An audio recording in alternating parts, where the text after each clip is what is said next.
Friends, doctor જનક Choksi MD physician.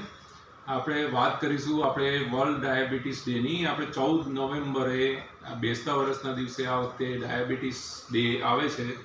તો એની માટે માહિતી એટલી જ આપવાની છે કે જનરલ પબ્લિકમાં એવી માન્યતા હોય છે કે થોડું ઘણું આપણે બેસતા વર્ષના દિવસે તો મોં મીઠું કરવું પડે.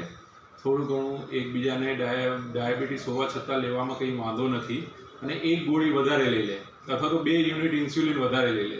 તો મારે ખાલી એટલી જ રિક્વેસ્ટ કરવાની છે કે ડાયાબિટીસ જે છે એની સાથે આપણે જીવન જીવવાનું હોય તો એની સાથે આપણે નિયમબદ્ધ રીતે લયબદ્ધ રીતે આપણે ડાયટ ઉપર ધ્યાન ડેઈલી રાખવાથી આપણે વધારે સારું તંદુરસ્ત જીવી શકીએ, વધારે દિવાળી માણી શકીએ. તો પછી આપણે એટલા એક દિવસના પહેલાં એ માટે થઈ અને આપણા આરોગ્ય સાથે છેડછાની ના કરવી જોઈએ.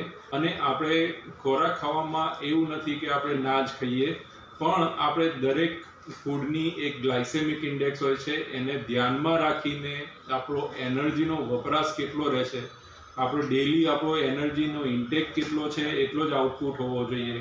જે દિવસે આપણે વધારે એનર્જી ઇન્ટેક થયો હોય તો આઉટપુટ પણ એ રીતે હોવો જોઈએ. જે એનું બેલેન્સ રાખવું બહુ જ જરૂરી છે.